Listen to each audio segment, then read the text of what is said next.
Speed Weeks at Daytona now lie in the rear view mirror, and the 2026 campaign is off and running for the Challenger Cup Series.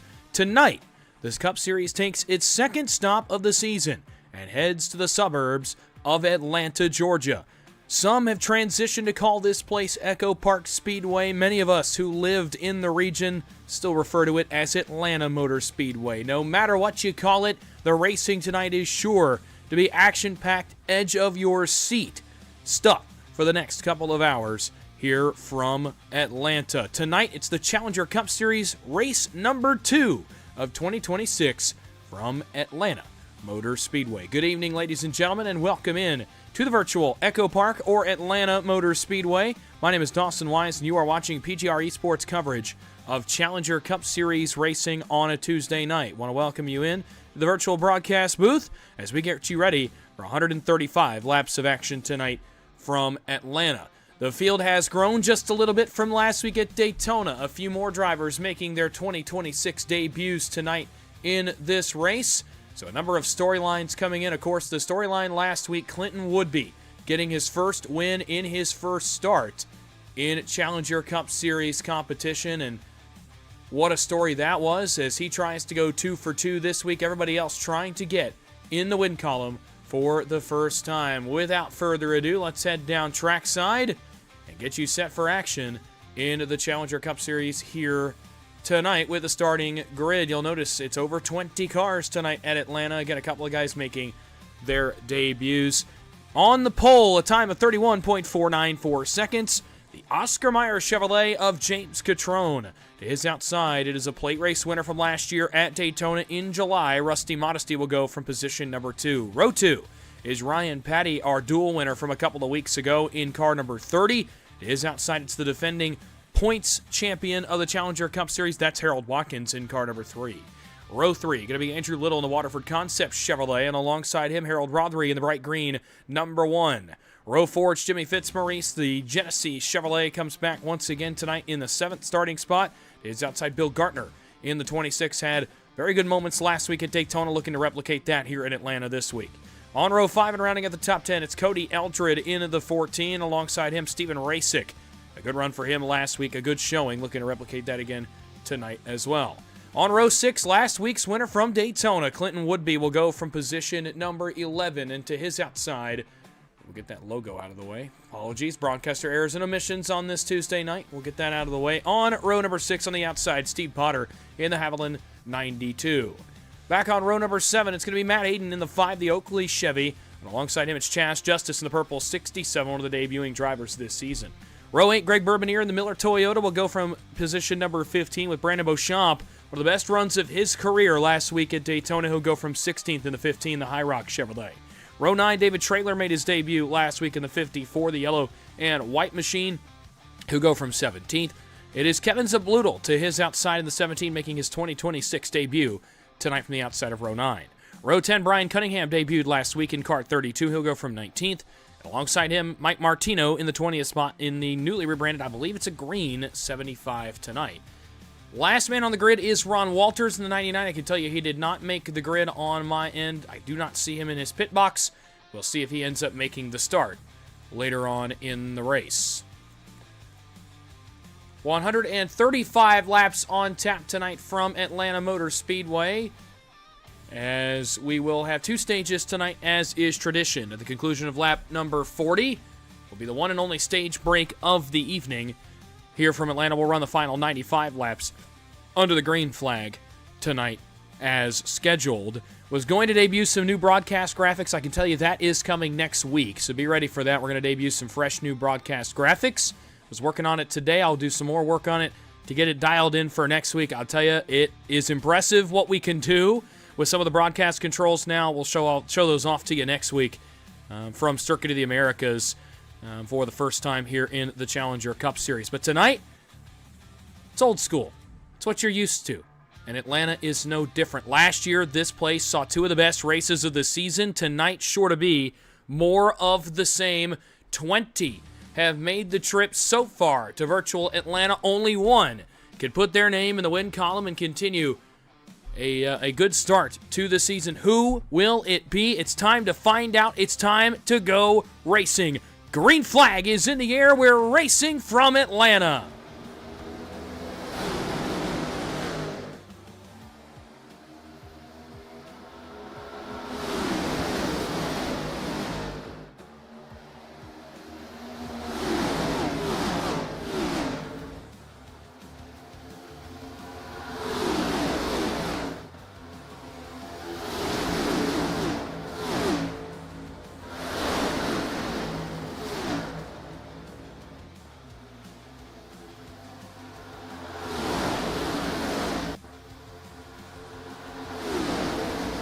So far, so good up front. Everything 2x2 most of the way back. It's going to be 3 wide here up into the banking of turn number 1. As Rusty Modesty hangs Ryan Patty to the safer barrier. Says, you're not low enough for my liking. I'm going to jump to the inside of you and try to get the lead. That allows James Catrone to come through on the inside with the help of Andrew Little, but the pushing is better up top.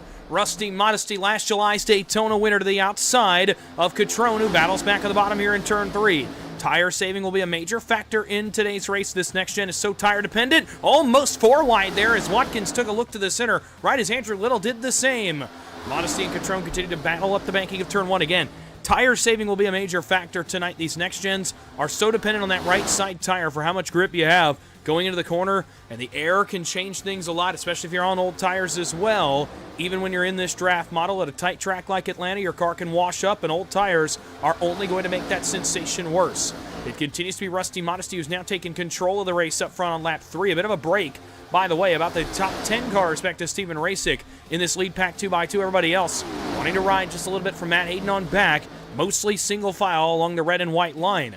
I can tell you that line does have an out-of-bounds rule, just like we would at Daytona and Talladega. You cannot advance your position below it. That is the NASCAR rule. It's what we're using tonight as well. Watkins turns left. He wants to lead. He'll go to the inside of Rusty Modesty. No one really making any super bonsai moves yet in this early going of this race, but a couple of guys wanted to go up and jockey, lead some laps. You get a point for leading a lap. You get a point for leading the most laps, a point for being on the pole. You get a number of bonus points tonight that are on the line, and in a chase format, which, by the way, yes, the Challenger Cup Series will follow the chase format just like NASCAR. Tonight, obviously being a big step in that, with it being a drafting track, this can vault you into a great start to the season, headed to a very tough and technical race course in Circuit of the Americas next week in Austin, Texas. So, with all those points on the line, and knowing it is a full regular season chase style format, there's no win and you're in, you want to maximize your points, and Rusty Modesty's off to a good start doing that. Meanwhile, Watkins turned left. He went to the bottom. That allows Harold Rothery to get some run on the outside with Cody Eldred. He'll poke their noses rather in clean air for the first time. 6 cars back to Brandon Beauchamp on the outside. Chaz Justice has joined this group. Clinton Woodby, last week's Daytona winner, looking to go back-to-back tonight, like Ryan Patty did last year to start his career in the Challenger Cup Series. Winning a couple of races back-to-back. Woodby looking to join that club here tonight in Atlanta. But it's all Rusty Modesty so far. Powerful performance from the Sinclair number 6 out front of the field as he holds off Watkins and Rothery early in the going. Bottom has been able to hang on despite not being too tightly organized on that inside lane. You see about a 3-car length difference between Watkins and James Catrone, the second car on the inside. Big blink there from Rothery, but everybody gets away from it okay. Cody Eldred gives a lot of grace. It's only lap 7. And a lot of grace being given here up front, 3 wide further back. Chaz Justice to the center on Steven Rasick. So Justice starting to get a little bit racy. That's that purple car back around the back half of the top 10. We'll take a look back there at him and Jimmy Fitzmaurice and Steven Rasick, who continue to run staggered 3 wide all the way into the entrance of turn 1. They'll figure it out here off the banking of turn number 2. Modesty continues to lead. Now Rothery's jumped in behind him. Harold Watkins giving him a space. Modesty's going to jump up here on the entrance to 3. Rothery gives him a little bit of grace, lifts out of the throttle there on entrance. That's going to allow Watkins to get to his right rear, or will it? Watkins gets the door shut in his face by Rothery. He'll cross over. Watkins to the inside.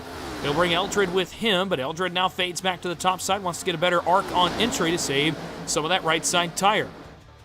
Most of the field is singled out. Rothery still thinking about hanging a right, but just trying to get a bit of air here off turn number 2 is the Harold Rothery machine. That's that bright green and red Chevrolet with the white wheels. Third in line there on the inside, the bright number 1. Big mover so far is Chaz Justice, +8 for the driver of the 67 as he bursts into the top 6 for the first time in this one. And all clean and green. Racek looked 3 wide around Bill Gartner and Andrew Little. That is back for the 7th position, but thought better of it, hung a left back into line. Modesty off the corner. He'll get a challenge here. Watkins got to his right rear quarter panel. Rothery's going to choose to go with Modesty instead. That leaves Watkins on the outside waiting on the push from Eldred, who's kind of hanging between the 2 lanes. Can't decide where he wants to go. And just like that, it's Modesty back out in front. This has been really good stuff so far from Modesty, but still a long way to go. 125 of the 135 laps still to run, 30 in stage number 1. Modesty off turn 2, continues to lead the way. Trouble, around goes Harold Rothery. He spins to the inside in the 1. I could not tell if he got the wall. He may have nicked it just a little bit with the left front. He did. Not much major damage aboard that car, and he has got the stage break to wait for coming up later in the race. He will be the only car likely that goes 1 lap down, assuming we don't have any other problems over the next 29 laps. So a problem there for Rothery, a little bit of exit grip going away aboard that number 1. He gets loose, gets into the inside wall. Oh man, what a moment there as Modesty and Watkins almost came together. Harold Watkins out front and puts the field on hurricane warning here early in this one. The number 3, the Hurricane Harold Chevrolet, goes to the point for the first time here in Atlanta. The 2025 Season 2 champ and the winningest driver last calendar year, back to the front in Atlanta on lap 12. Chaz Justice into the top 5 for the first time, +9 for him. By far the biggest mover in the race to this point. He's looking for 4th on Eldred. Chaz Justice is on a mission. The brand new driver to the Challenger Cup Series, looking to put his name on the map, and he'll go inside the top 4 for the first time in his young career. Bill Gartner is up here as well. He's up to the 7th position. Rather, make it 6th. As he got around Racek and Little. Clinton Woodby trying to work past Brandon Beauchamp. That's further back. As the field continues to work, of the banking of turn 1, they're going by fast and furious. 14 already up and down, almost to the halfway point of stage 1. A couple of race notes for you as guys have somewhat calmed down here in Atlanta. Again, the stage at the conclusion of lap 40, a 60% fuel load aboard this car will likely mean we do require a pit stop here in stage 1. So again, 40 laps in this opening stage, 3 extra tire sets in the pits. So the one you start the race on, you have 3 more in the pits that you can use at your discretion throughout 135 laps. So you are limited on tires tonight. Grip going to be an issue, and Chaz Justice almost saw it for himself right there as that purple 67 got out of shape, and Eldred's going to take advantage. He'll take the 4th spot back, and Eldred will, or rather Justice will drop to 5th. And that purple car, 5 cars back on the inside lane. So you see grip already becoming an issue. It will become an issue throughout the night as well. And you have to manage your tires early in this race. You don't have infinite sets. You can only really afford to change one about every 30 laps or so. Really about 35 is how far you want to take a set. Trouble. Brandon Beauchamp got around. Goes back around the 11th spot. He makes the save in the High Rock Chevy. Does not hit the wall. Comes back up on track. He'll lose some spots, but he'll maintain the draft. Watkins continues to lead over Rusty Modesty. The front 5 make it 7. Have singled out the first 2 wide battle is back here between Clinton Woodby and Andrew Little, and now that singles out. Now Gartner is down, now Racek is down, and the whole field works single file. Almost a moment there for Fitzmaurice and Clinton Woodby as they almost got together as Fitzmaurice jumped down the racetrack. They all get it back together, and everybody keeps it going, and everybody now is single file all the way back through the field. Now Gartner back to the outside of Andrew Little. That's a battle again. Back around that 8th position. So Gartner's still wanting to come forward. Nobody else really wanting to go with him. Stephen Racek's going to take a look up there. But nobody else really wanting to come forward. And again, starting next week, hoping to have some new broadcast graphics for you that'll actually include the stage lap, so I won't have to consistently tell you. It'll be visual on your screen. Hoping to have a couple of other fun things as well, though. It might have been trouble out back. A couple of cars got off. Ryan Patty, David Traylor both got off the racetrack.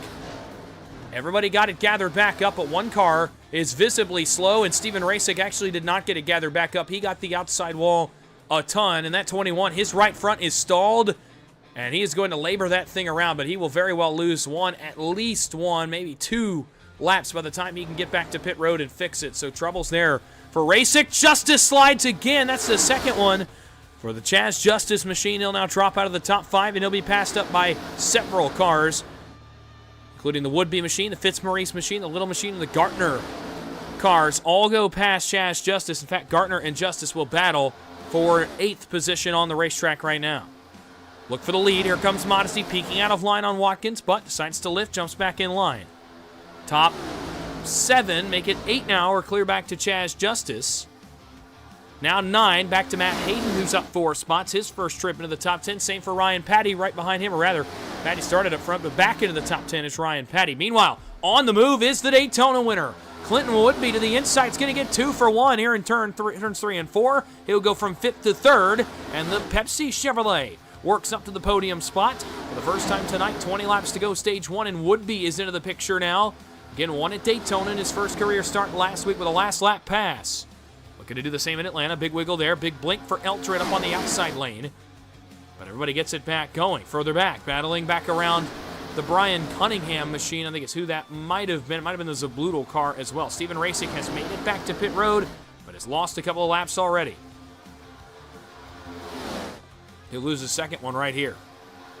Watkins continues to lead the way. 19 laps to go in stage 1.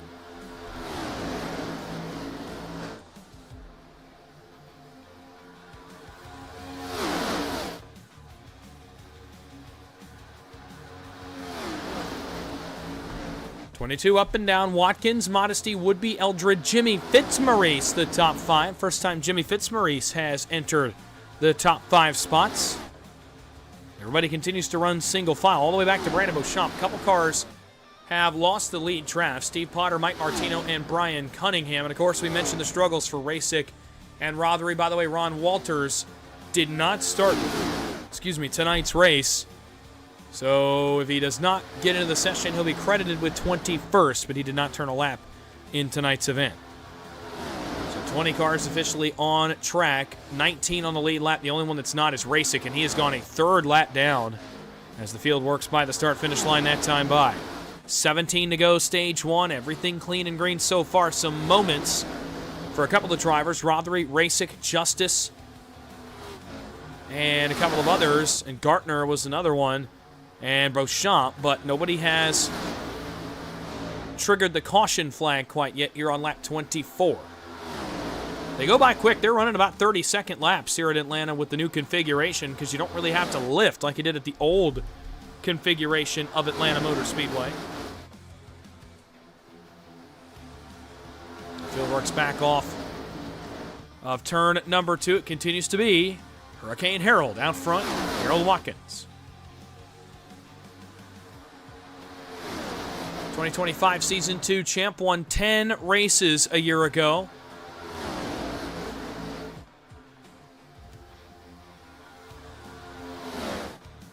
If I recall correctly, Atlanta was not one of them. I'd have to go back and double check. If I recall correctly, Atlanta was not one of those races that he won last year, but he did win 10 out of 36. Continues to lead here. He's led a number of laps since Rusty Modesty has been content to jump in line second and be the pusher. Field continues to be single file. It will not stay that way too much longer. 14 laps to go in stage 1. If you're new to the Challenger Cup Series tonight, we are going to give out stage points, but only to the top 5 cars after stage 1, 5, 4, 3, 2, and 1, the points numbers respectively. So we will give out stage points tonight. Once we get down to it at the end of stage number 1, I could tell you another thing I've noticed over the course of the first 27 laps, actually something I've just noticed over the last couple with the camera angle that we've gone to here. There is actually a bump over here on the exit of turn number 2. I'll kind of try to point it out on this camera angle when we get to it. But you're going to see them kind of hop right here on exit, right there. You see that on exit? Right as the car unloads off the banking and the weight comes back over to the center of the car, there's a dip in the racetrack right there on exit of turn 2. I'm not sure if it's a tunnel that they're going over or what the case may be, but there's a dip in the racing surface that, might be contributing to the handling issues. It might let the car get a little bit light when it floats over that bump. And it might be contributing to some of the handling issues we've seen for guys in that spot of the racetrack. Harold Watkins got shuffled out of line. He's going to jump in fourth. No, Fitzmaurice slams the door. Now lifts and gives him an opportunity to jump in fourth place. Modesty turned left, had enough of running second. Now we'll go back to trying to run up front and leading laps, trying to get that bonus point for most laps led. Meanwhile, the battle is out back. You see the battle back here on Chas Justice and Ryan Patty. That is for 8th. Between those two cars now, Patty's actually going to attack Andrew Little for 7th on the outside lane as he tries to get forward in that 30. The Fast House Chevrolet Bourbonnier on entry to turn 1 got a little bit loose. David Traylor had to cut him a break. That's further back behind these guys as those 4 cars back there go to battle. Traylor, Bourbonnier, Gartner, and Zabloodle are the 4 cars in that battle. Hayden to the inside of Andrew Little. Inches separated those cars as Matt Hayden dives to the inside. We'll get the spot on Andrew Little for a moment, but Little takes it back here on entry to more. The drafting help up on the outside. Justice attacks Matt Hayden now for 9th. With Bourbonnier and Trailer in tow. So those cars continue to battle. Let's go back up front. Rusty Modesty faces a challenge for the lead. It's the Daytona winner, Clinton Woodby. To the outside now, dives back in line in front of Cody Eldred and will be content to ride second in the red, white, and blue 92, running second in line. Eldred is the black and camo Chevrolet with gold accents, 3rd on that inside lane. Of course, then you get back to Watkins. Greg Bourbonnier almost slid wide and hit the wall. You saw him a little bit slow there in the quad oval. He gets it back going and is making his way back forward. He kept the lead draft at the tail end. Coming back to 8 laps to go in stage 1. Patty is on the move out back to 30. Going to get blocked by James Catrone. That's for 6th. Ryan Patty, the man on the move right now. He's bringing Matt Hayden and Bill Gartner with him. David Traylor trying to get up into the picture as well. But Patty is the forefront. He's on the move. In the Fast House Chevy, remember that drafting track is the only style of racetrack that Ryan Patty has yet to win on in his Young Challenger Cup Series career. He won on a short track, an intermediate, and a road course last year. In his first few races in the series. I believe his wins included Las Vegas, New Hampshire, and Watkins Glen. I want to say those were the 3 races. They may not have been, but I want to say it was something like that. It might have been Kansas. It was one of the 2 intermediates. It might have been Kansas.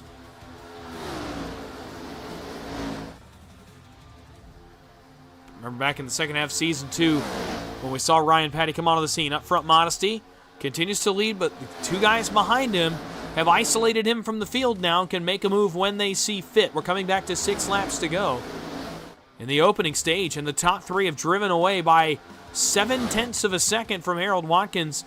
And again, now it may be a 3-car race to the stage unless that second group now can get back together, get grouped up, and work to the front. Not sure if Watkins is saving a little bit or what the case may be, but that group continues to lose a little bit of time. The top 3 continue to drive away, but it's been all Rusty Modesty for the most part here in stage 1. When he gets back, he will count off 5 laps to go in this opening stage, the only shortened stage of tonight's race. I'm a little surprised we have not required a pit stop. I thought we would. It still could very well happen in the next 5 laps.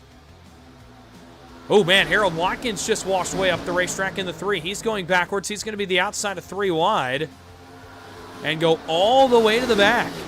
Chas Justice has actually faded all the way back here as well. Up front, change for the lead. Rusty Modesty did the same thing. He just dropped out of line. Or did he drop to come to pit road? So right as I mentioned the potential green flag pit stop, Rusty Modesty, remember that new commitment line in Atlanta on the backstretch? He'll dive to pit road and be the first car to make a pit stop. Meanwhile, Woodby has to continue to race up front. 4 laps to go, stage number 1. You wonder how many guys have saved fuel 3 wide. Back around Little, Trailer, and Gartner. Brian Cunningham going to come to pit road. Harold Watkins going to come to pit road. Everybody else going to stay out. Remember, Watkins and Modesty, no surprise to me, the only 2 cars to lead a significant amount of laps. Not a ton of opportunities to save fuel in that first stage. So perhaps that has punished them. Now, can anybody go the distance and capture a stage win? That remains to be seen. Woodby, Eldred, Patty, Hayden, and Fitzmaurice. Trouble! James Catrone gets turned. Andrew Little's in the outside wall. The caution's going to come out, and that will end stage 1 prematurely. Oh, and Beauchamp comes in late and hammers David Traylor. And it's 4 cars involved on lap 38 of 135 in the first caution of the night. So we'll go back and take a look. This was honestly about to happen off of turn 4, rather in the quad oval heading to turn 1. I saw actually these 2 cars get grouped up together. Look, just ahead of Andrew Little, it's the yellow and white 54 and the Oscar Mayer 38, Catrone and Traylor. They had just gotten together on the entrance to turn 1. It looked like Catrone ran Traylor a little bit wide this time, though. No bad blood there. Catrone gets loose, tries to catch it, comes up, catches the left front of Traylor. Traylor has nowhere else he can go but the wall, and when he gets there, he is sandwiched and turns Catrone upwards, and then as Andrew Little tries to turn left to miss it, he comes down across Kevin Zabloodle's nose. Zabloodle getting a piece of that. Little's going to nose it into the inside wall, or rather kind of tail whip the inside wall. And then from further back, Brandon Beauchamp in trying to miss this incident. Unfortunately, as Traylor actually, there is a hole there, but Little is coming up and Traylor is coming down, and Beauchamp just tries to split him. And the gap closed quickly, and Beauchamp hits the left front of the 54. Some severe damage on both of those cars, likely going to put both of them behind the 8 ball as well. We'll go back and take another look at what happened over here on the entrance to turn 3. And again, this is the handling issue off turn 2 that I had talked about. And Catrone, you see right there, that car is completely out of his hands. It's loose all the way up until that moment when he overcorrects. And he makes the save. I'll give him some credit. He makes the save. But there's just not enough time and real speed for David Traylor to get on the brakes and avoid the right rear quarter panel of the Catrone car. And he gets into the right rear of him and turns him around on the exit of turn 2. Those cars actually came away pretty well okay until Traylor, of course, gets hit late by Beauchamp. Catrone is okay. Andrew Little's got some damage. Kevin Zabloodle, I think, is okay as well. So a few cars with some minor cosmetic damage. A couple others have some severe damage. You see what I mean? The hole closes right there. If Traylor does not come down a little bit more, if he stays up where Catrone is, Beauchamp drives right through the center of that and ends up getting through it okay. So a really tough break for both of those cars as they get involved. We'll take one more look in real time. Now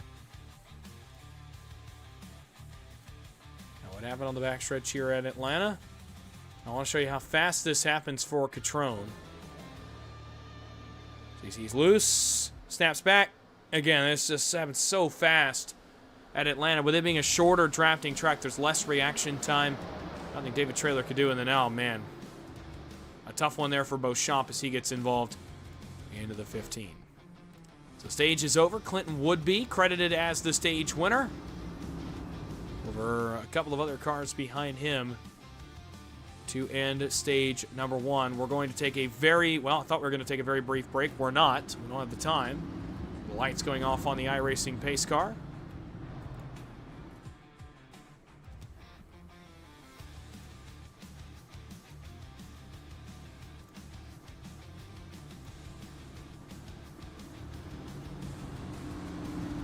So we will re-rack the field and get going for stage number 2. Stage 1, the only stage break of the night, is wrapped up. This is a very interesting looking start. The lights are out atop the pace car, but there are 3 lap cars. Now the lights are going to come back on. So I'll tell you what we're going to do. We actually are going to take a short break as the lights have come back on atop the iRacing.com pace car. We'll take a break. Clinton Woodby has won stage 1. We'll be back for the conclusion from Atlanta Motor Speedway. You're watching PGR eSports coverage of the Challenger Cup Series. We'll be right back.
Welcome back to Atlanta Motor Speedway, or EchoPark Speedway, whichever you'd like to call it. File it under broadcaster being very behind schedule tonight and very, I won't call it flustered, but we'll call it frazzled, maybe is the right word to use. That I had the intro music playing the entire first stage, but hey, some nice musical accompaniment throughout the first stage, so apologies for that, but hope you did enjoy. We're ready to go for stage number 2, though. 92 laps to go. As Woodby and Patty lead us back into the restart zone, we're back underway from Atlanta. Patty, Woodby lead back to turn 1. Matt Hayden is now third. Bourbonier and Fitzmaurice round out the top 5. And the interesting thing to me on this round of pit stops was going to be who took tires and who did not. And it's very obvious to me that a couple guys, in the form of like Eldred, Catrone, Modesty, may have taken 4 tires. Guys up front may not have. Or in the fact that Rusty Modesty kind of got stuck behind the 8 ball when the caution came out. That does not help him either. In a car at number 6. Battle for the lead continues. Patty against Woodby up front. Patty on the outside. Woodby on the inside. Patty is going to get the help. No, he's not. Actually, Hayden's going to stay bottom here with Clinton Woodby.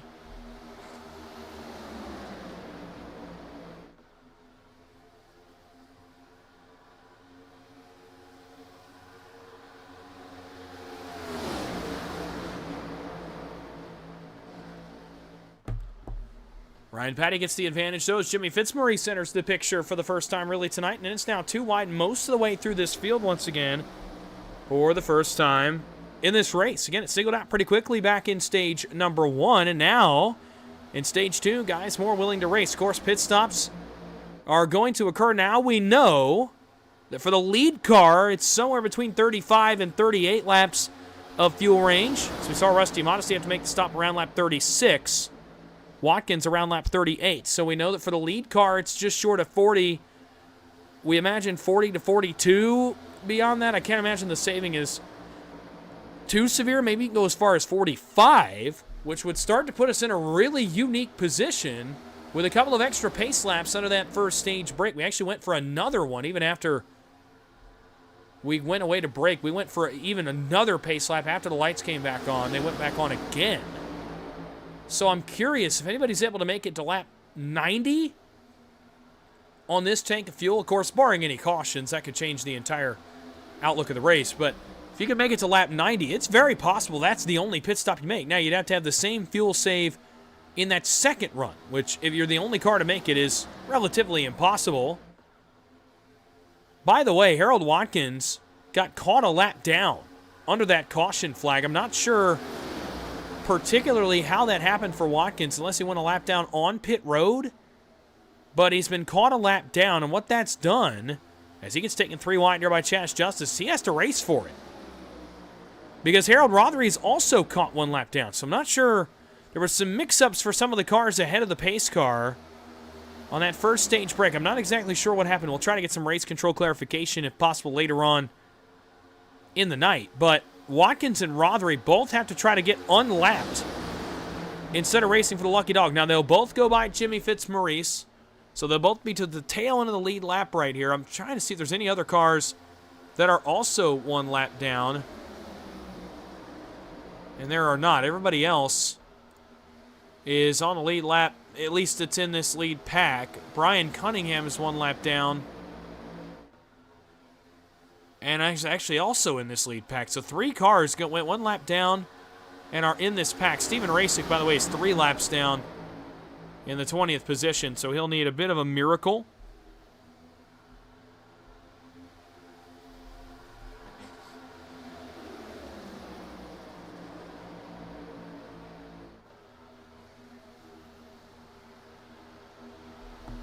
To get back into this one, but again, nothing's impossible. It is Atlanta. It's a drafting track, but he'll need a couple of miracles. He almost got one right there. Steve Potter and Kevin Zablutal almost got turned around. Everybody maintains things, though. Decorum up front.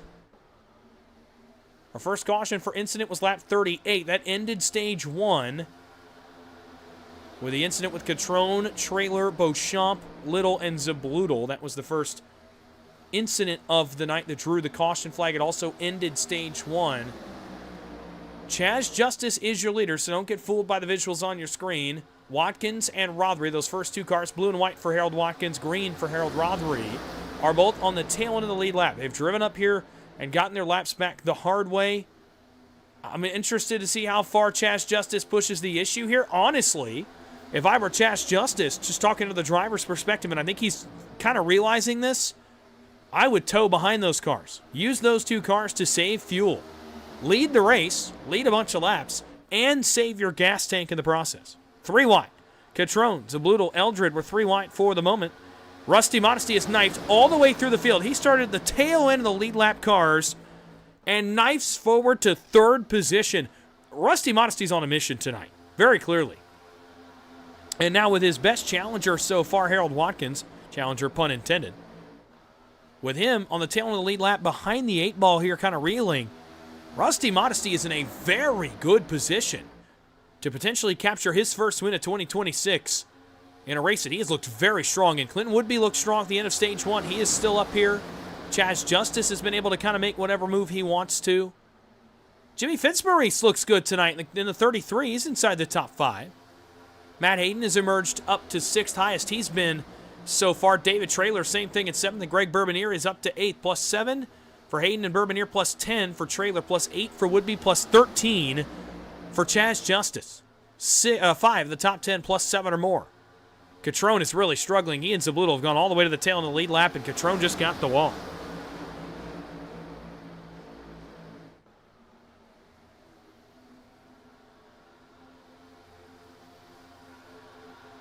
So Chaz Justice continues to lead the way, again, towing off the lap cars, or the tail in the lead lap cars, Rothery and Watkins. Modesty, Woodby, Patty, and Fitzmaurice, the top 5. Trailer, Gartner, Hayden, Bourbonier, Eldred, the rest of the top 10. 56 laps complete. Rothery to the inside of Watkins. A bit of an interesting decision. Again, those cars from the tail end of the lead lap. So a little bit interesting to me. Oh, man, Ryan Patty almost got into Clinton Woodby. He tried to bail to the outside. Fitzmaurice has to jump out of the gas as Patty worked up. Trailer's going to pass a couple of different cars. And David Trailer's in the top 5 for the first time tonight.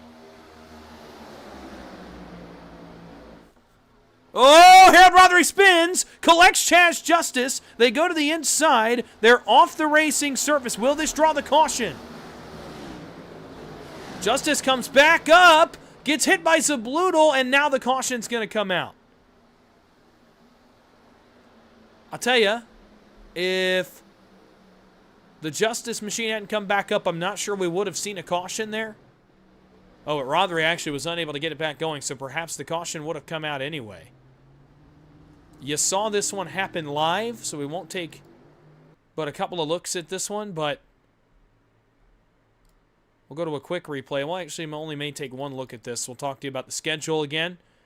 Also tell you what's coming up for PGR eSports. A couple of blinks here in turns 1 and 2 for Rothery. And he comes down. Actually, that's an unlucky break for Justice. Rothery's disappeared when Justice hits him, so he has no idea. And then Chaz Justice comes back up and gets hit by Zabloodle. And then back here, Rothery was just unable to get it back going. Actually spun it on the apron. The tire's blazing hot. He went around, ended up spinning it on the apron as well. So some of the leaders are going to come down pit road here.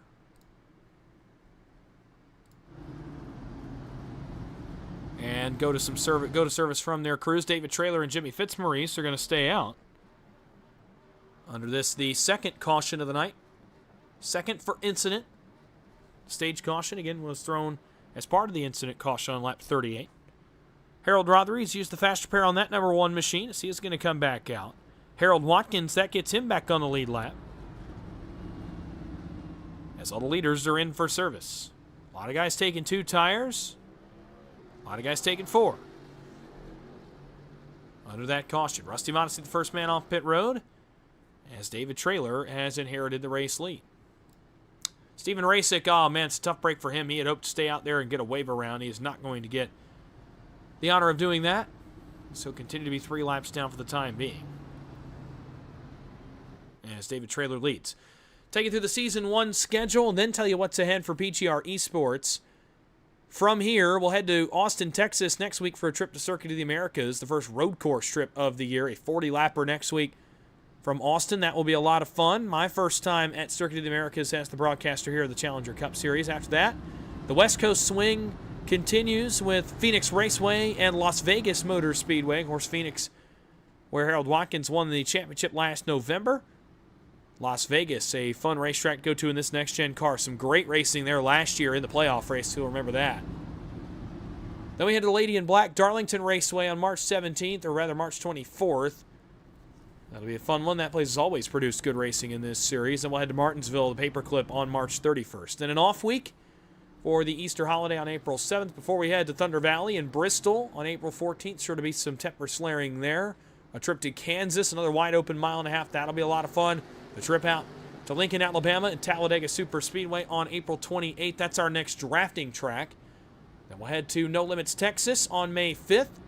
Or a trip to upstate New York and Watkins Glen on May 12th. Some more lefts and rights. That one will be a lot of fun as well. We'll head to Dover for All-Star Week on May 19th. And the regular season wraps up Coke 600 Week from Charlotte on May 26th, the day after Memorial Day. A 5-race chase here in Season 1. The top 16 in points will get in to the chase. We'll head to Nashville Super Speedway, Michigan International Speedway. So a pair of intermediates for the first 2 races. Pocono, the Tricky Triangle, on June 16th. Twin Ring Motegi on June 23rd. And then the Season 1 finale in a unique twist is going to end up at Sonoma Raceway. So road course in IndyCar fashion. We're going to end off at Sonoma in Season 1 in Northern California. That's on June 30th. So this first season runs through June 30th. No week off. We'll head right into Chicagoland in Season 2 after that. So David Traylor, Jimmy Fitzmaurice stay out under this caution.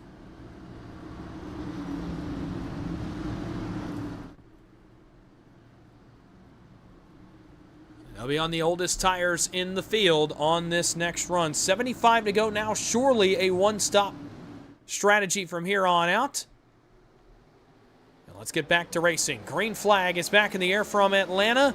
Traylor and Fitzmaurice work the field back towards turn number 1. David Traylor on the bumper now of Rusty Modesty, who's driven forward to second. Fitzmaurice struggling to get going in the outside lane. Ryan Patty trying to give him some positive encouragement, let's say. Modesty through on the inside. Woodby through on the inside. Bourbonnier through on the inside. And they work with the banking of turn 3 for the first time here after that second caution flag. We are about 6 laps short of halfway. No more planned cautions tonight. We'll go the last 74 as scheduled in regulation. Traylor, Modesty, Woodby, Bourbonnier, Patty. Your top 5. Bill Gartner is back into the top 10 in 6th. So is Harold Watkins. Got his mulligan after getting trapped a lap down under the stage caution, and is now back in the race just short of halfway. But it's the first lap sled in the Challenger Cup Series career of David Traylor, although he'll only lead to get 1 because to the inside, the dominant car of the night is back out front. Rusty Modesty powers back to the lead as he looks for a victory tonight in Atlanta. It would be his first since July in Daytona. Trouble, Rothery pounced the outside wall on the green number 1. And he's already 2 laps down, and now more damage aboard that one. He's going to have to bring it to the service of his crew. It could be a fatal blow to his chances here at Atlanta. A good run last week in Daytona, but yep, that right front is broken off, so a night ender for Harold Rothery here on lap 64. Modesty continues to lead over Clinton Woodby. Clinton Woodby's been lurking in the shadows here at Atlanta, and now is inside the top 2 once again in the middle portions of this race, trying to go back-to-back. An unprecedented back-to-back start on 2 straight drafting tracks to start your career. If Woodby could get the victory, it'd be a huge jump to his 2026 campaign, especially before a trip to a track like Circuit of the Americas next week. That is a tough race course. In this next-gen car, it is going to be tough to handle. So if you're able to get back-to-back wins in back-to-back weeks on drafting tracks, you really can give yourself a cushion to go to places like Coda, Darlington, Martinsville, Bristol, Watkins Glen, and have off weeks. You kind of buy yourself some mulligans later in the season if you're going to battle for a championship. Back-to-back wins going to put Clinton Woodby firmly in the conversation to be in this year's chase, for sure. 3 wide back around Brandon Beauchamp. They're going to get sorted out here off turn 2. As Modesty continuously leads 2 wide most of the way back. Chaz Justice is back in the top 5 after his incident a little while ago. He's looking for his first win. So is Bill Gartner right behind him.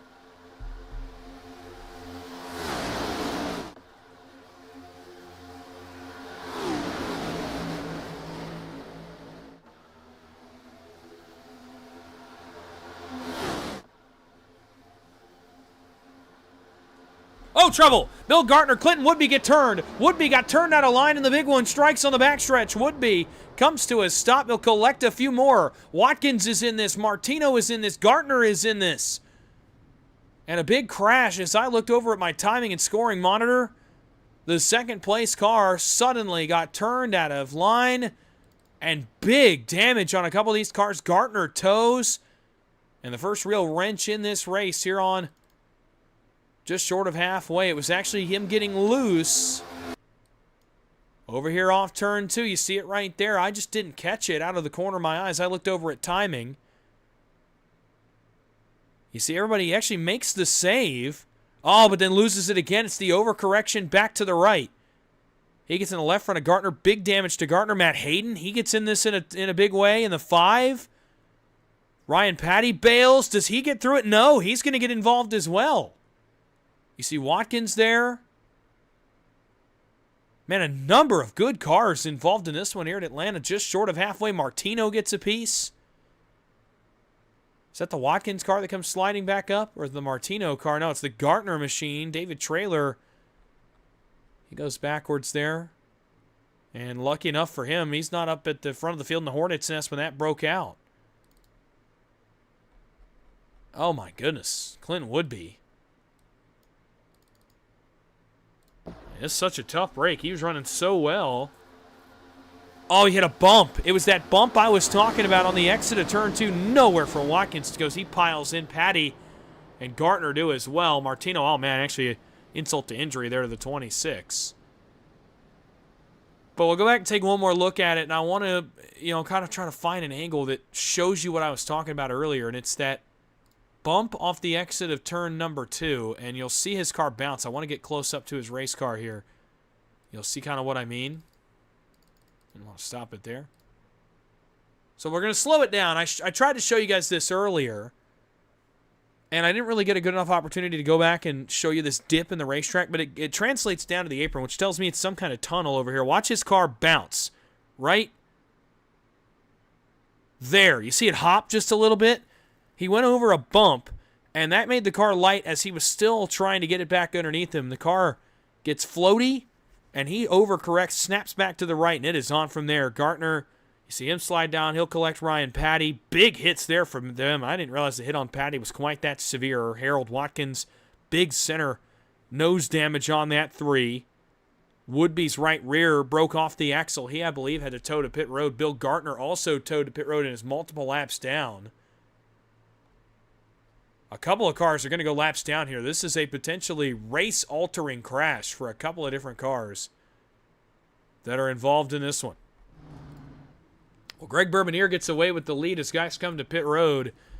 I can tell you, Bill Gartner has towed to pit road. Steven Rasick also is multiple laps down on pit road as well in the 21.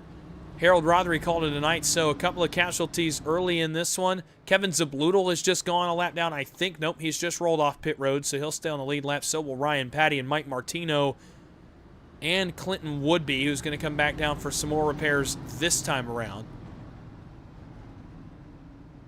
Lights go out on top of the pace car, and now we've had our first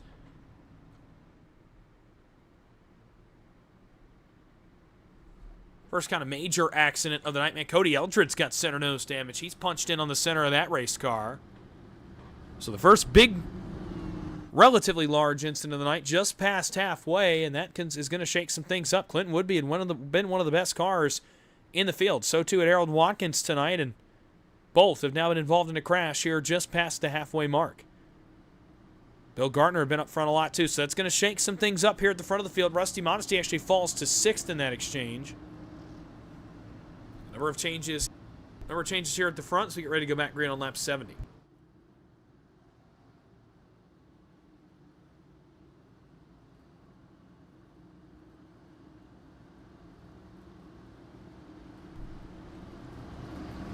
So Greg Bermanier, James Catrone, Cody Eldred, Brandon Beauchamp, Steve Potter are your top 5. So we get ready to go back under the green flag. Pace car is down. Bermanier and Catrone back into the restart zone. Here we go again.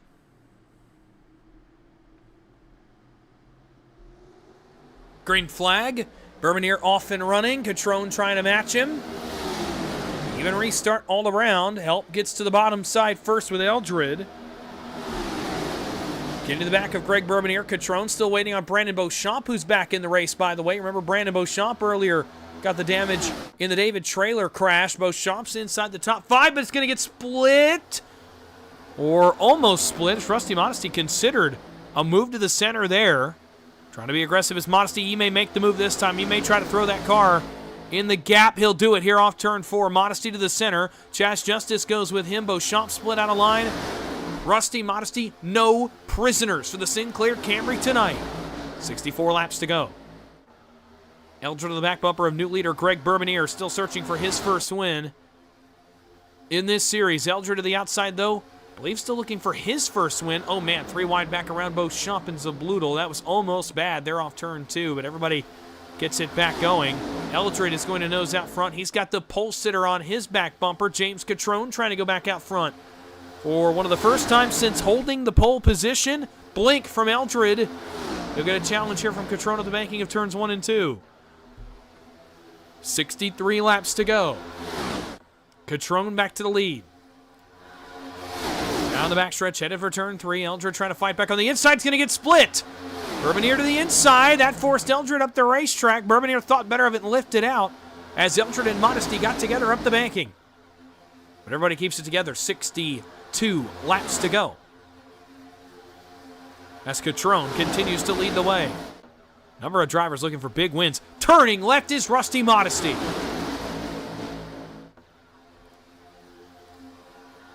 If there's been one car in the field that has been the class of it so far, it's the 6. Every move has been correct to this point. Still a long way to go. 62 laps. Eldred may get hung in the middle. But Catrone is going to get on his back bumper and continue to run here down the front stretch. Almost a snap out of line there by Chaz Justice. That car was out of shape once again. Third in line on the outside of the purple car. Oh, Eldred's out of shape. Cody Eldred got loose there on entry to turn 1. Catrone has to lift out. He's going to get split.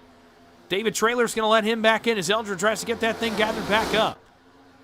That's going to bring the inside clear. 4 cars, 5 cars back to Jimmy Fitzmaurice. Kevin Zabludel into the top 10 for the first time, plus 12 for him back in 6th.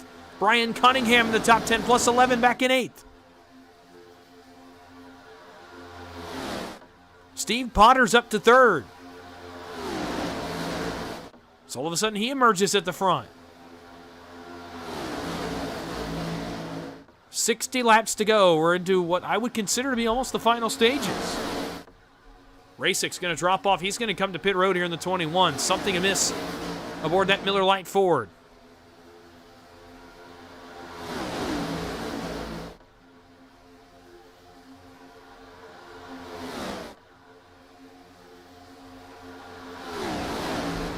"59 laps to go."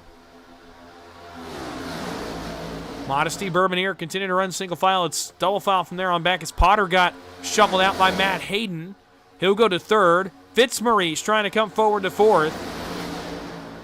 And then Zabludel is the car now on the outside behind Potter. He poked his nose out a moment ago. Brian Cunningham's high as he's been tonight in 6th.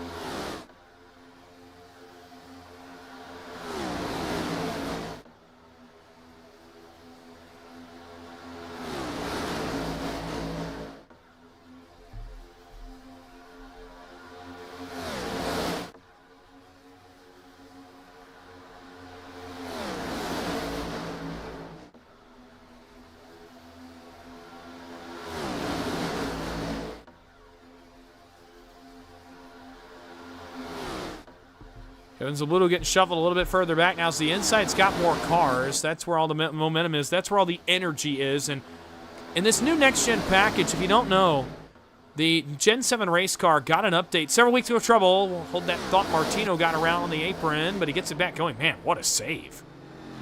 For Mike Martino to not get into anything. Back to what I was saying is Hayden jumps around Bourbonier for second. Oh, trouble! Potter gets into Bourbonier, and they're going to go around. Multiple cars in the outside wall. Eldred gets spun as well, as he's got big right front damage, and the caution's back out again.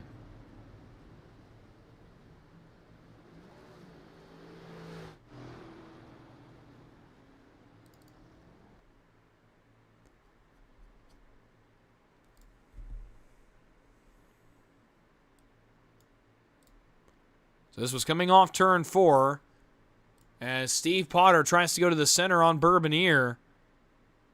And boy, his car just washes up. He just goes right into the left rear tire of Bourbonier and gets him sideways, and guys behind him have nowhere to go. Zabludel piles in. Catrone piles in.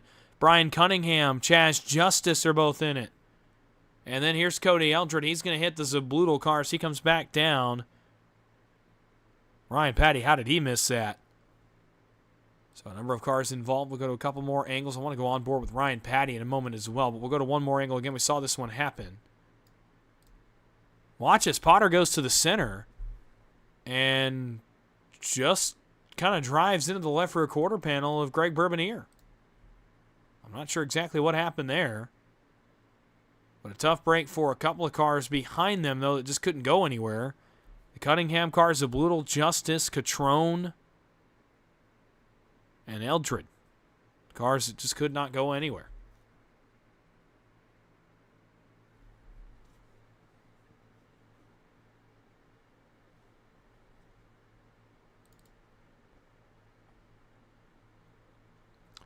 So I want to go on board here with Ryan Patty. He was towards the back of the field. He's right behind, actually, his teammate Cody Eldred. And I want to go on board with him. I want to show you what I mean by I have no idea how he avoided this. You're on board with Ryan Patty as he somehow snaked his way through this one. Man, he had a couple close calls there. Did Ryan Patty. Everybody's on pit road, except again for David Traylor and Clinton Woodby, who have stayed out. Remember, Woodby is on his final car, if you will. He's taking his fast repair already. These guys do have one available in the pits to them if they choose to use it or if they need it. We'll go green on lap 84. Tell you what's coming up in PGR eSports world. Thursday night.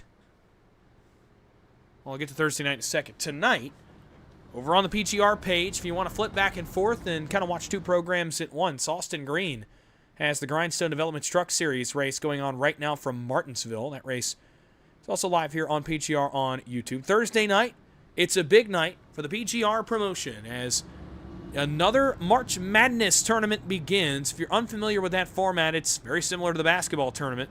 32 drivers have been placed on a bracket. They'll go not only, they'll race for payouts and they'll race for the win, but they'll also be racing one-on-one against the driver across the bracket from them.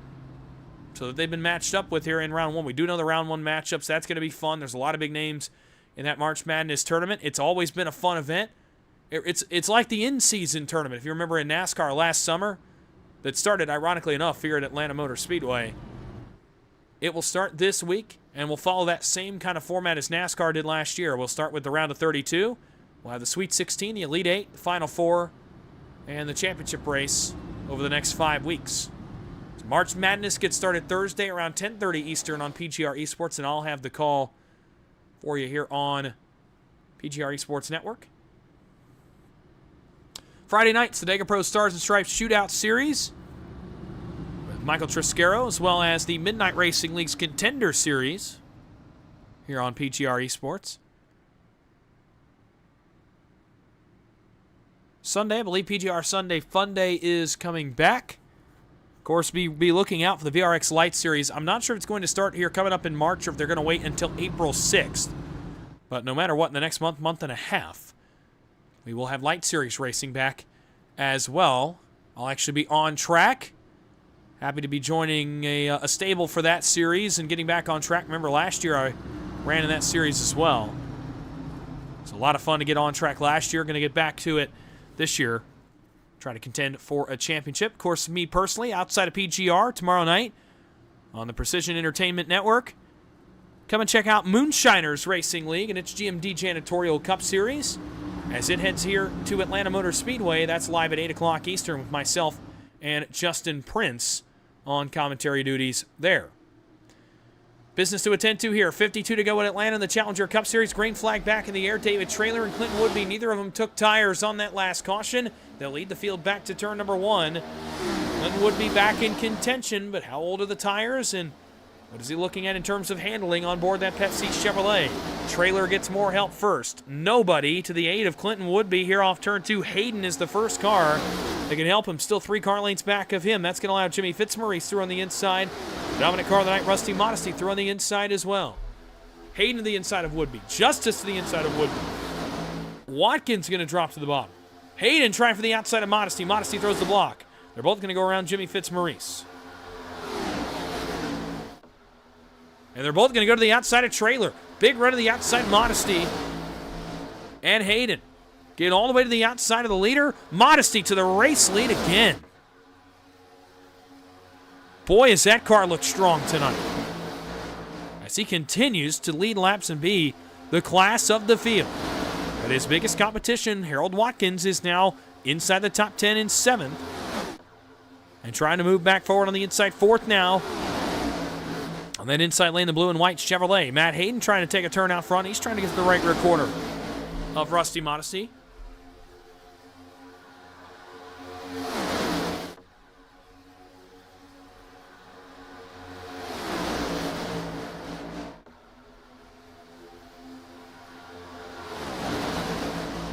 As Modesty continues to lead off turn 4, under 50 laps to go at Atlanta. 87 on the board, 49 to go. A caution in the next 10 laps would put us very, very close to being good to go on fuel if these guys were to come to pit road. As of right now, a pit stop still required. Somewhere around the 15-go mark in this race. I imagine we'll have at least one more caution, though, to negotiate that final pit stop. Modesty continues to lead. Matt Hayden in a battle for second with David Traylor. Chaz Justice alongside Jimmy Fitzmaurice. And it's Watkins and Potter, and then Catrone rounds out the top 10. Turn 2, Modesty continuing to lead.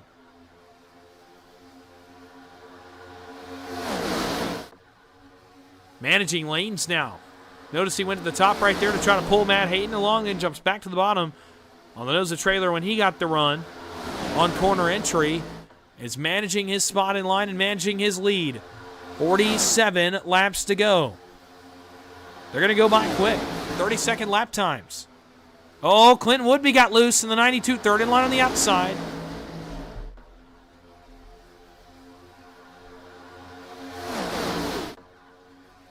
Modesty back to the bottom as Woodby drops in behind Watkins. Brandon Beauchamp trying to come back forward in the High Rock Chevy. Third on the outside now behind Chaz Justice. But it's all Rusty Modesty up front.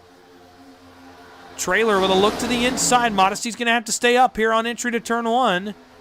He'll have the better help, though, in the form of Matt Hayden. They're going to get a nice roll here to the back straightaway. That's going to clear Modesty back to the lead. He'll drop back to the bottom on entry of turn 3. And he continues to lead the way. Watkins jumps around. Clinton Woodby, or rather, jumps to the outside. And Hayden crosses over. He was on the outside looking for the right rear. Now he jumps to the inside of Modesty and will nose ahead for the lead for the first time tonight. Brand new look aboard that Oakley Chevy. Still black and gold, but a little bit different paint job. And he'll go to the lead, or at least a battle for it. Modesty noses back out front for the time being. But Matt Hayden took the left-hand turn and got to the inside of Modesty for a moment. Has been one of his toughest challenges so far. Rusty Modesty back on the outside, though, muscles back to the lead. They'll battle for it here off turn 4. 44 laps to go. Getting down to the nitty-gritty. From Atlanta, Matt Hayden looking for his first win since Talladega back in October. Rusty Modesty looking for his first win since Daytona in August. Notice it was August, not July. David Traylor and Chaz Justice looking for their first career win. Same with Jimmy Fitzmaurice. Clinton Woodby looking to go back-to-back. He won at Daytona last week for his first career win. Harold Watkins won 10 races a year ago, including the Season 2 finale at Phoenix. And he looks to put his name back in the win column here in 2026. Trouble. Big crash. Potter's upside down.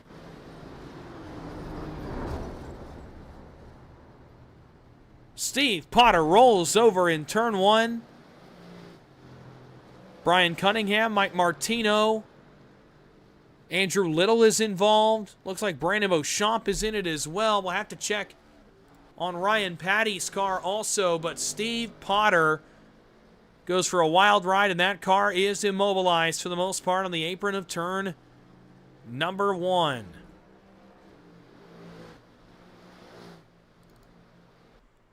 Let's go back and take a look, and we catch it right in the middle of that rollover that I talked about back around Steve Potter. I think this is going to start up in front of him. It is. Brandon Beauchamp turns across the nose of Kevin Zabludel, and when he comes back up, oh, actually, Zabludel's then going to get Martino, but when Beauchamp comes back up, he's going to hit Potter. And watch this hit right here as Potter's going to go up and over. Gets vaulted up by the Martino car, lands on his roof, and rolls back over to his wheels, and actually is going to stay off the ground on the nose of the Martino car all the way until those cars came to a stop. Up ahead, Little and Cunningham got collected. We'll double check how those two got involved as well.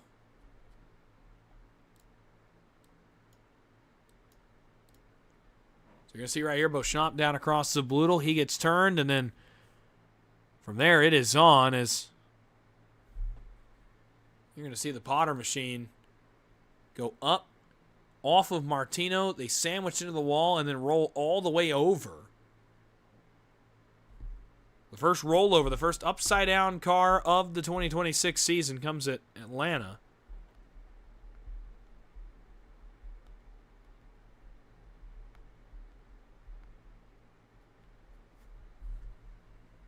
And comes to rest on the apron of turn 2, crashed. Saw up ahead Beauchamp, or rather Little and Cunningham getting collected as well. Let's go back and take one more look at that before we get ready to go back under the green flag. So when all this gets started, Cunningham into the back of Little actually turns him around, and Little is unable to make the save, comes back up and collects Cunningham. And that's how those two cars got sideways in that crash as well. So a total of about 6 cars involved in that one. Matt Hayden is your leader as we pace on lap 95.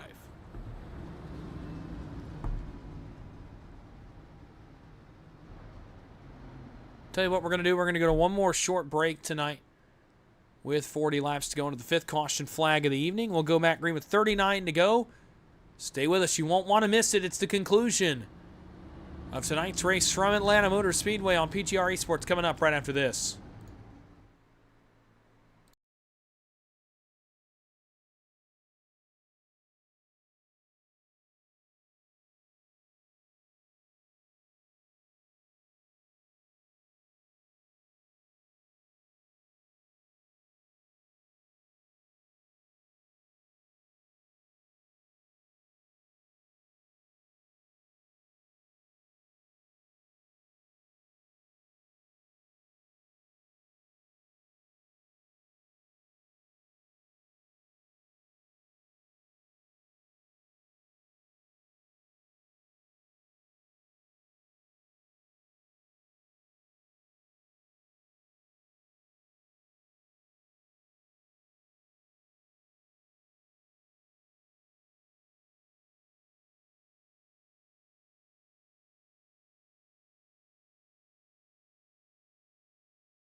Welcome back to Atlanta, where Matt Hayden and Rusty Modesty are going to be on the front row for a late-ish restart. Let's say 39 to go at Atlanta. Certainly not a long time. We're getting to the final about quarter of this race.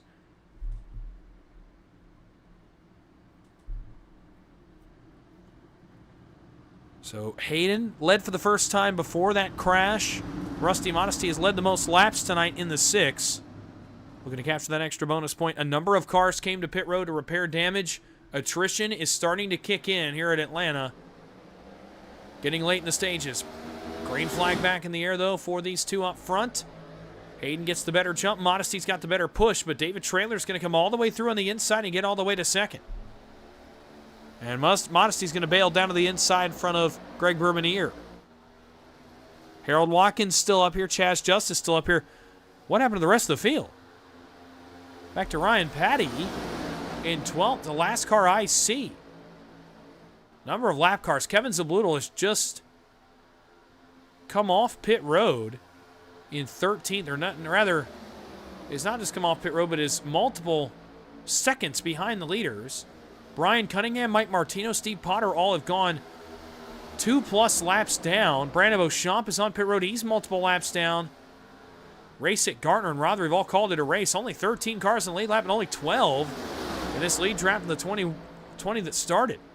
So the field has been whittled down quite a bit in the later stages of this race. Matt Hayden continues to lead, again looking to capture his first win of 2026, his first win since Talladega last October,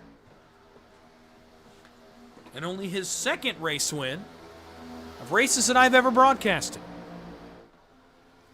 It was a recurring jab between the two of us, just that whenever I got on the microphone to call the race, Matt Hayden just had something go wrong. Even at his best tracks on his best nights, something would go wrong. A pit penalty, a crash, a technical error, something would go amiss that would cause Hayden to not go to victory lane. Last October at Talladega, he broke that curse and got to victory lane. And now looking to continue that on tonight at Atlanta. But Rusty Modesty's been the dominant car all night. He goes back to the lead as they approach the lap cars. Martino dives way out of the way. The Cunningham and Potter machines are up ahead of the leaders. And triple digits tick onto the board. Modesty looks in his rearview mirror, and for the first time in about 50 laps, Harold Watkins is on the lead lap and on the back bumper of the leader. For his first win in 2026.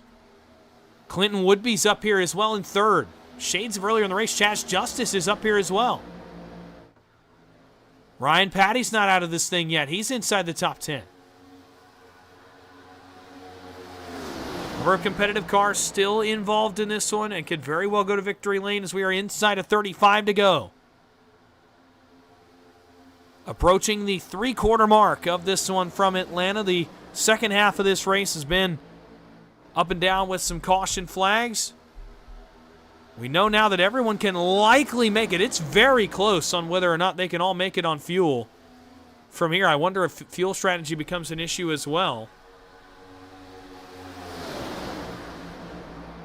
To the inside, another challenge from Hayden as he goes around Watkins. He'll bring Woodby with him. Matt Hayden wants to lead back. He'll get it here off turn 4.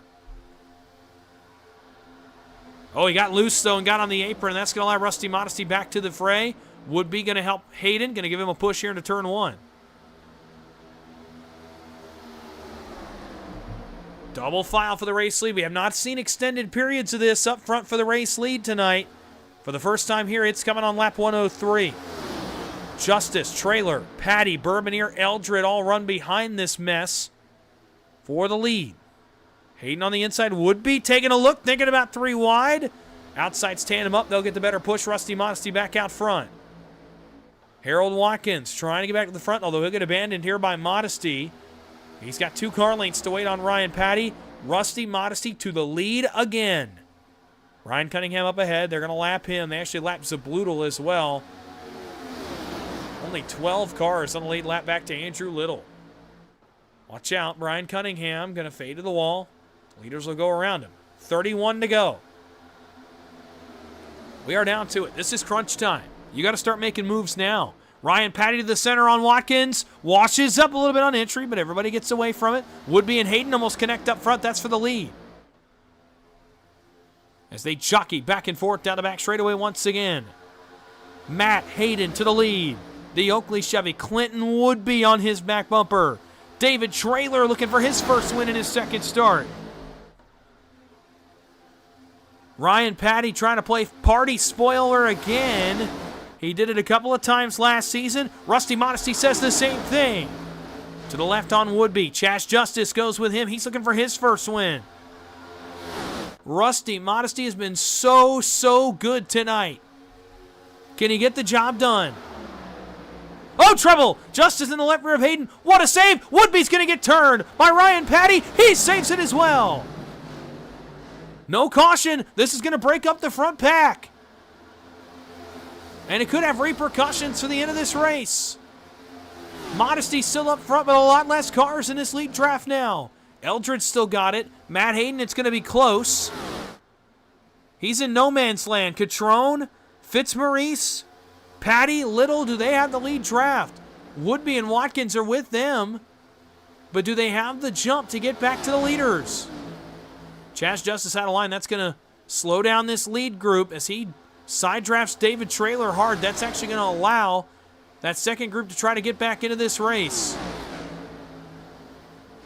They have to stay within 1.5 seconds or hope they can get lined up and that this group runs double file, or this may very well become a 5-car race for the win.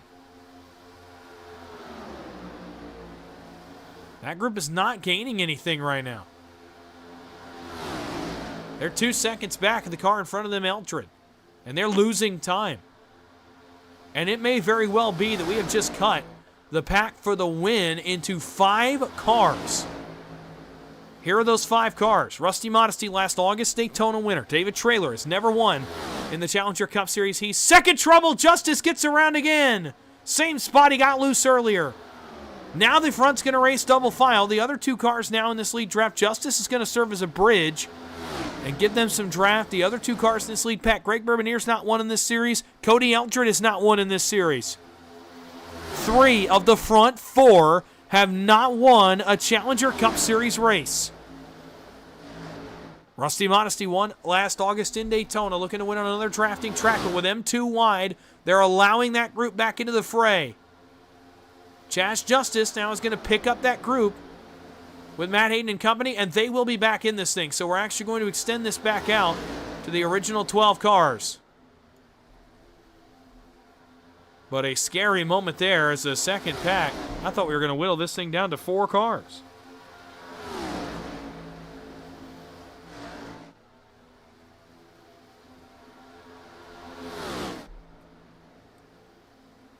Well, we still might. The Delta is going the wrong direction all of a sudden for that second group as this lead group has singled out. They've lost time. They were back to about 1.6 seconds. I thought they were going to grab the draft. Instead, they're now losing time. They're 2 seconds back and counting as they work back up the bank into turn 1. Folks, it's very possible you're looking at the picture for the win. It's 4 cars. We'll see. Still a ways to go. That group out back is hanging around. They're just not close enough to get the draft. But once this group races double file, I imagine that group will catch up.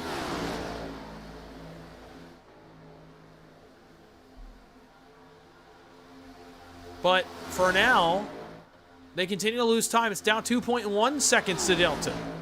On the left side of your screen, the gap you'll want to watch, Eldred to Justice. It's the gap you'll want to keep an eye on. That is the tail end of this lead group 4 to the front end of the Justice, Hayden, Catrone group. That's the rest of the top 12. They're going to be just about inside of 2 seconds. It was close. But now back down to 2.1. Almost 2.2. This group's driving away. 22 to go. And barring that we need a pit stop, this group is home free to fight amongst themselves for the race win.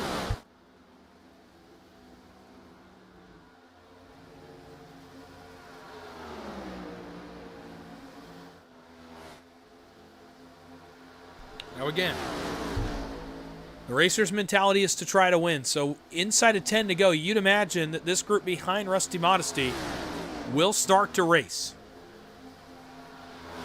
But by the time that they do, really they don't have to go until about 2 laps to go. So realistically, if they don't start to race until the 2 laps to go, mark that group out back. They've lost more time, by the way. It's up over 2.5 seconds now. So assuming that group continues to lose Delta, you don't even have to go until 2 laps to go. It's all she wrote. That group is not getting back in this race. They switched pushers. James Catrone and Matt Hayden are going to be the first two cars in line now.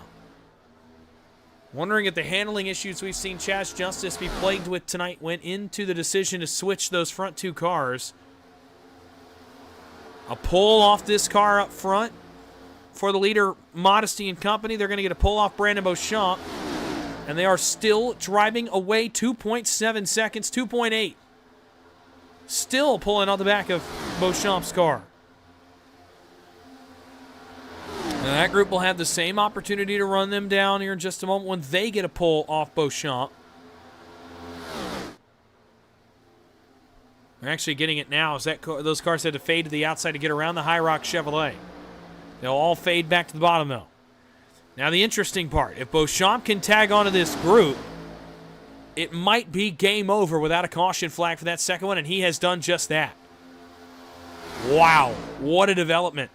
As that half crash with Woodby and Hayden splits the two groups. It's a 2.7 second difference back to Matt Hayden. Actually, it's more like 2.5 because Beauchamp is going to kind of reduce the delta between the two groups, but he also adds a car and adds energy. It still continues to be right around 2.5, 2.6 seconds. 17 to go. There's not much time. That second group does not have much time. So it's going to take either a caution coming out, a fuel strategy mishap, or the lead pack getting too racy for that second group to have a chance. It's 2.7 probably between Beauchamp and Matt Hayden, the lead car in that second group. Now back to about 2.4. Modesty continues to lead. 16 to go this time by at the line. Again, the delta just has not changed very much. It's still right around 2.7, 2.8. They're not losing a ton of time, but they're not gaining it either.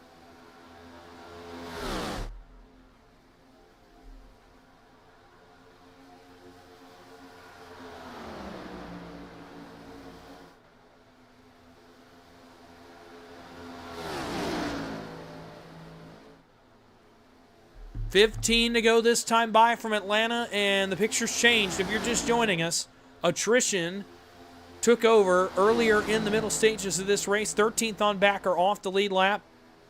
The top 12 were in one pack, but then Matt Hayden and Clinton Woodby, both having separate incidents, has fractured this into two distinct packs. Now, the delta has fallen a little bit. It's 2.5 from Eldred to Hayden. It's more like 2.2 from Beauchamp to Hayden, and Beauchamp is starting to struggle with the handling, which means that group is getting close to draft range.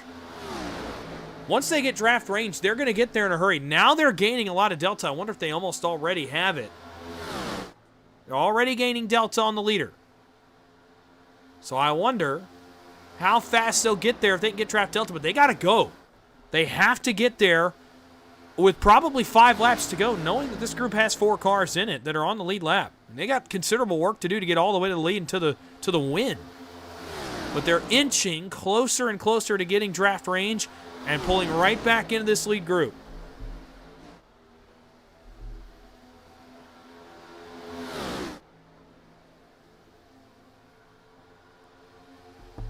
This is going to be a really interesting race. Now 2.25, 2.2.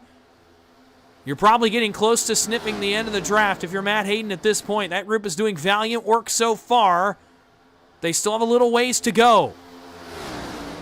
Once they grab draft, it's going to happen fast.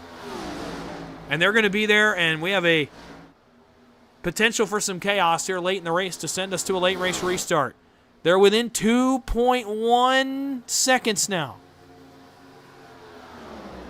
of Eldred, the tail car in this lead pack. Actually, Beauchamp, it's probably more like 1.8, maybe 1.7. I mean, they can almost taste it as they work off turn 4. They're so close. They lose a little bit of delta there. Catrone has to back off, and they're going to start to lose a little bit of time again. A critical moment for that second pack. They're going to get back together, but they've lost 2 tenths. As Catrone tries everything he can to get that group back into contention. Look at the pushing back here. Some of the most aggressive we've seen all night. The other question left on the table: do these cars have enough fuel to go the distance? Remember, we went back to green right around lap 95. The furthest we had seen guys go was around 41 laps. And with these guys running full pace, Modesty is the one I'm worried about. Matt Hayden falls into that category now as well, of guys that I'm not entirely positive have enough gas to make the end of this race. We'll see. 9 laps to go. Rusty Modesty's hoping he does. Greg Bourbonnier, David Traylor, Cody Eldred are hoping he does not. They're within 1.9 and evens back out to 2. It's actually more like 1.8. Again, Beauchamp is the car you want to keep your eye on, not the Eldred car. I know that delta over there on the left I told you to look at, but Beauchamp is about 2 to 2.5 tenths behind. No, it's not, maybe not that much. I don't know, it's pretty close. Look at the gap from Modesty to Bourbonnier. That is about a tenth. So it's a tenth and a half, probably almost 2 between Eldred and Beauchamp. So that group is, they're getting close. They just have not been able to get close enough yet to inch into the draft. They're getting very close, though. They're trying. 8 laps to go. They're running out of time. When they come back, it's 7 to go. Still 2 seconds. Or rather, about 1.8 between the back bumper of the High Rock Chevy of Beauchamp, the front bumper of the Oakley Chevy of Matt Hayden. 7 laps to go.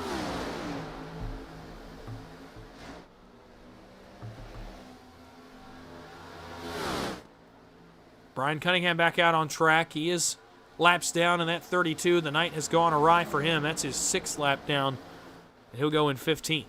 Brandon Beauchamp's 12 laps down. Another bridge car, though, for that second group will be the Cunningham machine, and that you may not be on the pace, but they'll be able to tow, and they do get a nice little benefit there. They're still getting the benefit. Staying around right around that 2-second margin. They're going to try to go inside here, and I don't blame them. They're going to go the shorter way around this racetrack. They're just running out of time. They're trying, and I give them a valiant effort for trying. Man, Beauchamp has dropped a ways off of this pack. 1.9 from Eldred to Hayden. Probably about 1.7 for a moment. They may have sniffed draft. It was close. 1.95. It's dangerously close now. If they can gain any more, they're going to be right in range to potentially grab the draft. And they just got another car as well. Cunningham, I think, has tailed into that draft. He has. They've gained another car. 1.9 from Eldred to Hayden, which means about 1.7 up to Beauchamp. But do they have time? 4 laps to go. Do they have enough time? Only 6 miles left.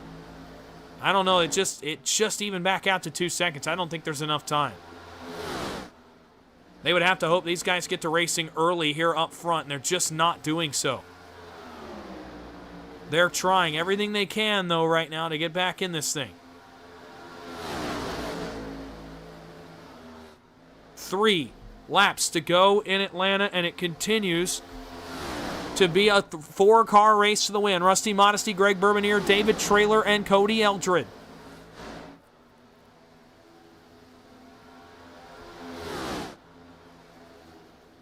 Well, they separate a little bit here amongst the leaders. Modesty's coming to pit road. He can't make it the distance. Heartbreak. Modesty bails. Matt Hayden bails. No, Hayden bails to the back end of this group, though. Not sure what Hayden was doing. Does he have to save? Now do the leaders have enough? Popsicle sticks, 2 laps to go. And all of a sudden, a trio of cars looking for their first career wins. But that group, led by Catrone, is closing in. I don't think they're going to have enough time to get there. Did anybody else bail to pit road? No. Off turn 4, we're going to finish it right here. White flag is up. 1 lap to go in Atlanta. Bourbonnier. He finished on the podium here back in June. He's looking to make a trip to victory lane, but David Traylor's not going to just let him have it. Here's the move to the outside. David Traylor goes to the wall. Does Cody Eldred have anything for them? Traylor to the lead. Bourbonnier on the bottom side. Eldred trying to go a lane higher. Does he have any hope at it? Off turn 4. He does not. Cinderella wins again. David Traylor wins in Atlanta.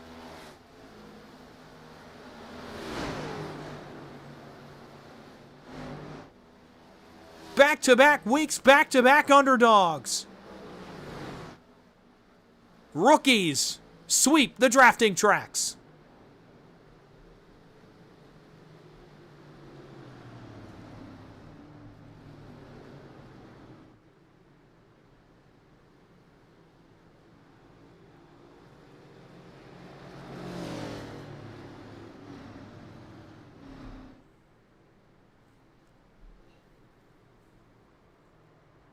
No.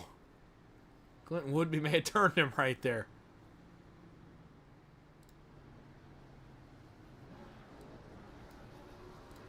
It's the win for David Traylor in Atlanta will allow him to celebrate first career victory in Challenger Cup Series competition for the 54.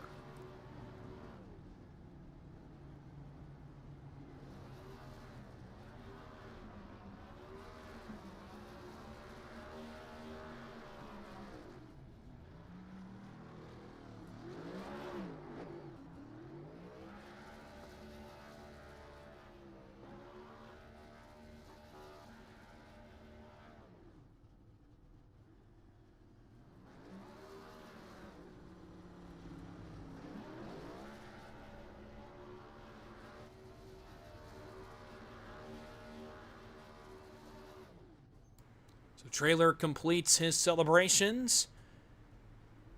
As now we will enter in to the results portion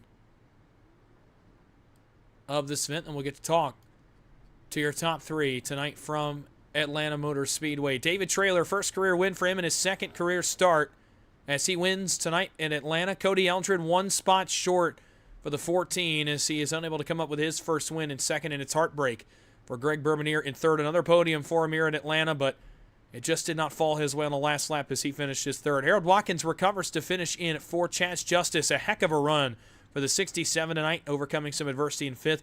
Back-to-back top 10s for Jimmy Fitzmaurice, if I recall correctly, in the 6th spot. Clinton Woodby likely will leave here as the points leader going forward to Circuit of the Americas in 7th.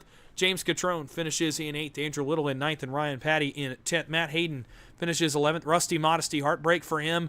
Led too many laps, flew too close to the sun, runs out of gas late in this race, has to come to pit road. He'll finish in 12th. Steve Potter in 13th. Kevin Zablutal in 14th. Brian Cunningham back in 15th. Brandon Beauchamp in 16th. Mike Martino in 17th. Stephen Rasick 18th. Bill Gartner in 19th. Harold Rothery rounding out the top 20. And the 20 cars to take a lap in tonight's race. Ron Walters, credited with 21st, did not turn a lap into this one. We'll move now to post-race interviews, talk to the top 3 of tonight's race. And we'll start with the man in Challenger Cup Series victory lane, fitting that he is sitting on the front straightaway on the start-finish line, as he has gone to Challenger Cup Series victory lane. For the first time in his career, it's the 54 of David Traylor. David, it's Dawson in the broadcast booth. You got a copy? Yeah, I got you, Dawson. Well, man, how about that here tonight at Atlanta? You guys get a lucky break up front when the 4 cars break away, and from there it was textbook. You make the move on the back straightaway. Take me through your first win tonight in Atlanta. Yeah, I'm really surprised that that unfolded the way it did. When those guys started wrecking right there to my right side and right kind of almost in front of me, I was like, okay, well, we're gonna get a late race restart. I'm gonna take some last set of tires, and I'll probably end up crashing, which usually is how my super speedway races go. But honestly, huge shout out to them for keeping it together and not wrecking. These things are already hard enough to save, especially when they're that sideways. So massive shout out to those guys. But yeah, just stayed in line, realized I could save enough fuel. I wasn't quite sure about Rusty. Obviously, he had to pit. He couldn't make it. And, yeah, just I guess I watched enough of the race on Sunday to know I needed to build a run as quick as I could and drove it off at turn 1 as hard as I could. It stuck. And, luckily had the 14 to help me down the backstretch. I don't know if I'd have been able to clear the double zero if I didn't get that help, but either way, yeah, made it work. Had a really good run coming 3 and 4, and just told myself not to spin out. And it took me a second to think, okay, is that really the checker? Did I really win? So no, it was awesome for sure. Well, you come into the Challenger Cup Series here in 2026, and you put yourself on the radar. You led some laps tonight. Obviously, you lead the last lap to get the checkered flag as well. I just want to know, first off, your first impressions of racing against these guys. We've seen how intense the racing can be here on Tuesday nights. You enter in, and now you put your name on the map. You've gotten a victory. What's your first impressions of racing here on Tuesdays? Yeah, I've had the pleasure of racing with a couple of these guys before. I was recruited over here by Rusty and Matt. They're awesome guys to race with. And the rest of these guys in here are awesome too. Nobody takes this too overly serious. Nobody's gonna get mad. I definitely kind of put it on some doors a little bit tonight. But no, this is a great group of guys, and it's definitely intense for sure. I know Atlanta's probably at the top of the list for it, but no, this is a super fun league. I can't wait to come back and try to get another win this season. I'm not that great in this car, but no, I'm looking forward to for the rest of the season. Well, let's talk about that real quick as well. Obviously, we know the path ahead. It starts next week in Austin with Circuit of the Americas. Now we kind of get to the meat of the season. The drafting tracks are behind us. What are your expectations, as you go forward to these tracks? I know you mentioned there, some experience with the car, obviously, that you may need here coming up the next few weeks. What is the confidence level? What are your expectations here for your 2026 season? Yeah, I'm okay at turning right. I'm okay at short tracks. I feel like I'm decent at these intermediates, but like I said, this car is definitely an equalizer. I'm not as experienced as I want to be, but overall, I feel pretty good in my ability. I feel like I'm pretty good at just taking my time, not getting ahead of myself, and just surviving. That's half the challenge. But no, I've never done a full season in this car. I really look forward to it. I'm glad I got a win to start. It makes, if I have a DNF here throughout the season, it makes it a little better. But yeah, overall, I feel like I'll do okay, and see if I can't make some noise my first year in the league. Well, we made some noise tonight going to Victory Lane here in Atlanta. Before we let you go and enjoy this win, the first of your Challenger Cup Series careers, anybody you'd like to thank or shout out? Yeah, first off, thanks to the main sponsor on the car, QH Design, Colton and Quella, the guys over there at QH. Great supporters of mine, great supporters of iRacing. If you need any hats, shirts, signs, vinyls, anything you can think of, reach out to those guys. They'll take care of you. They're quick, they're cheap, great quality, and they support me, more than anybody else could. Obviously, big thank you to you for putting the broadcast on. I got to go back and watch last week. See my own self get wrecked, but it's a great high quality broadcast. So big thank you to you. Thanks to the admins for putting this league on. I'm new here, so I'm just kind of getting my feet wet and seeing how it goes. But I really appreciate that they're putting this on for us. And then thanks to my wife for letting me do this. Well, David, thanks for the time. Congratulations on your first career win tonight in Atlanta. Go enjoy it. Go celebrate. We'll see you next week at Circuit of the Americas. Yes, sir. Thank you, Dawson. David Traylor in the 54 in Challenger Cup Series Victory Lane, here for the first time in his career in 2026. Going on to the man who finished in second, it's a little bit of heartbreak for Cody Eldred in the 14, but alas, I can't imagine he's too disappointed with a top 2 finish, a good point start to his year. We'll see what he's got to say about it. Eldred finishes second tonight in Atlanta. Cody, it's Dawson, the broadcast booth. You got a copy? Hey, how's it going? Not too bad. Look, a second place for you tonight in Atlanta. 4-car breakaway turns to 3 when we hit the white flag. It looked like maybe you just never had a run on that last lap. If you could go back, how would you attack it differently to put yourself in victory lane tonight? If I knew it was going to go green, I would have used my fast repair. I had probably had like 40 seconds of damage still on the nose of that car, so I didn't have any leading speed. But I was fuel saving the whole time, about 70% throttle. I ran out of fuel right after the line, so I really didn't have a good oomph to get going with the fuel, trying to finish the race. I'm very surprised I got past Gregory. But yeah, it was a fun race nonetheless. I'm glad we were able to stay ahead of those guys. They were trying to get to us, trying like hell, but at the end, it just didn't happen their way, and I'm happy to be a P2 right now. Well, look, obviously, you talk about the importance of running well in these drafting tracks. A second place for you tonight in Atlanta, knowing that now the meat of the season begins. Circuit of the Americas next week, then we start into those intermediates towards the middle of the season. A finish like this, what does this do for your expectations going here into the 2026 season?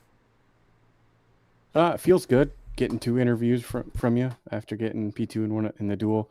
Not very good at road courses, so this is a good cushion for me after doing well last week. So this is definitely helping my campaign to getting something going here for the rest of the season. P2 for you in Atlanta tonight. A good start to your season so far as we head to the lefts and rights next week in Austin. Before we let you go and prep for that one, is there anybody you'd like to thank or shout out? Yeah, I'd like to thank Old School's Coins. They sell all coins, bullion, silver, gold on Facebook. Hit them up. Fraternal Outdoors Podcast, just starting out. Find a Way Outdoors. They do mounts and turkey calls, custom. Nearscape Motorsports. They sell safety equipment for the racers. And got to give a round of applause to the guys that put this league on, because I have so much fun every Tuesday. It's something I look forward to every week. Well, second place for you tonight in Atlanta. Cody, congratulations on the effort tonight. Go enjoy it. Go celebrate. And we'll see you at Circuit of the Americas next week. Thanks, man. See you later.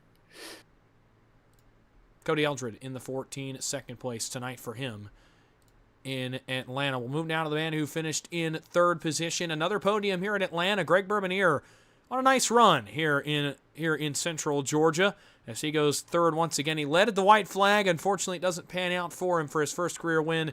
But nonetheless, a good finish for Greg Bourbonier as he wins, or rather, as he goes third tonight in Atlanta. We'll see what he's got to say about it here in just a moment. Greg, it's Dawson in the broadcast booth. You got a copy? Hey, Dawson. How's it going?